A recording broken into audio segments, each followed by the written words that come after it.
Su insanı sakitləşdirir və bədən ağrılarını aradan qaldırır. Su idmanla birləşdirmək isə olduqca faydalıdır. Üzgüçülük suda edilə bilən idman növlərindən biridir.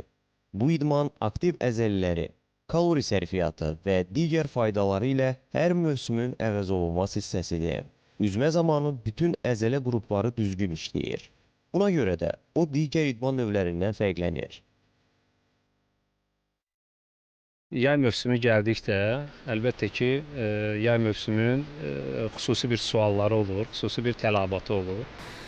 Dəniz sahilində yaşadığımız üçün bizim də tələblərimizdən biri suda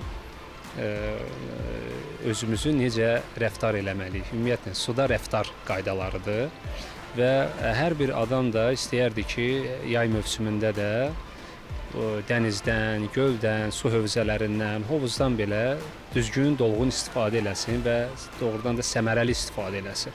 Mənim bir fərd olaraq üzgüçülüyə, üzməyə o qədər böyük bir fobiyam var idi ki, heç ağlıma gətirmirdim. Bir gün bu qorxularıma qarşı çıxa bilərəm, addım ataram, cəsarət toplaya bilərəm. Ümumiyyətlə bu mövzuda düşünmürdüm, düşünəndə belə qorxurdum. Amma insan get-gedə daha cəsarətli olur və daha çox qorxularına qarşı çıxa bilir. Və bir də düşündüm ki, əgər mənim bu fobiyam aşılsa, mənim sağlamlığım üçün xeyir olacaq, mənim ruh halıma yaxşı təsir edəcək. Eyni zamanda bir xanım olaraq bədənimin şəkillənməyində mənə zövq verəcək bir mənzərə çıxacaq ortaya. Və belə qərara gəldim ki, bir mütəxəssislə danışım. Yavaş-yavaş da olsa addım atım, bəlkə alındı. O bəlkə də mənə çox uğurlu nəticələrlə üzbəüz qoydu. Beyin performansı üzgüçülüklə artar. Bunun səbəbi qan axınının artması və oksigenin beyinə daha sağlam bir şəkildə çatmasıdır. Bu, yaxşı yaddaş, idrak funksiyası və ayıqlıq deməkdir. Üzgüçülük zamanı serotonin və dopamin kimi psixi sağlamlığa faydalı hormonlar ifraz olunmağa başlayır. Digər tərəfdən, suyun təravəti və yumşaqlığı sizi sakit hiss etmənizə kömək edir. Bilirsiniz ki, üzgüçülükdə bütün bədən hərəkətdə olur, bütün əzələ muskulatura, yəni əzələ sistemi hərəkətdə olur, fiziki və funksional cəhətdən bütün orqanlarımız işləyir. Hormonal dəyişikliyi olanlarda, yəni hormonal tənzimlənmə baş verir. İnsan psixoloji olaraq rahatlaşır, fiziki olaraq, necə deyim, tonusda olur. Yəni, yeganə idman növüdür ki, biz reabilitasiyada bunu istifadə edirik.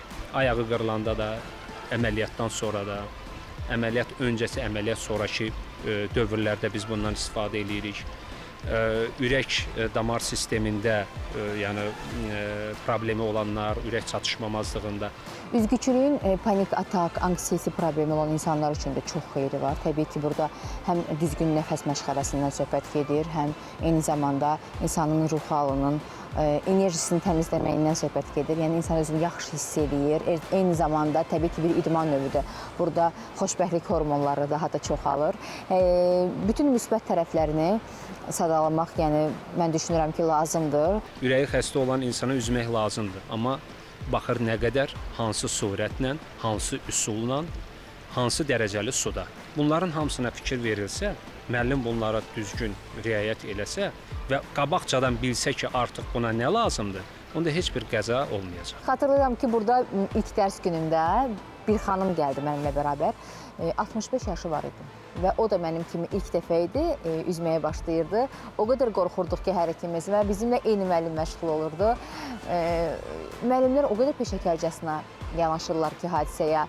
Həm bizi psixoloji hazırlayırlar, su ilə münasibətdə necə olmaq lazımdır. Həm də ki, bizi yəni o gələcək nəticəyə motivasiya edirlər ki, belə olacaq, elə olacaq, inansaz və icra etsəz. O cür də yanaşdım, mütəxəssisi dinlədim və bugün artıq peşəkarcasına üzgüçülüklə məşğulam. Demirəm ki, hansısa bir yarışmada yer tuta bilərəm, amma ən azından bu fobiyadan azad olmuş bir insan və ən əsası bu zövqü yaşaya bildim. Mənə elə gəlir ki, mütəmadi olaraq həkimə getməkdənsə, mütəmadi olaraq idmanla məşğul olmaq daha yaxşıdır. Mən buradan çağırış eləmək istəyirəm. Əgər hansısa bir idman növünə fobiyanız varsa, mütləq ona qarşı çıxın, özünüzə cəsarət toplayın və əmin olun ki, bu həyatdakı bütün gözəlliklər məhz biz insanlar üçündür. Biz onlardan faydalanmalıyıq. mütləq hansısa bir idman növünü həyatınızın mərkəzinə qoyun.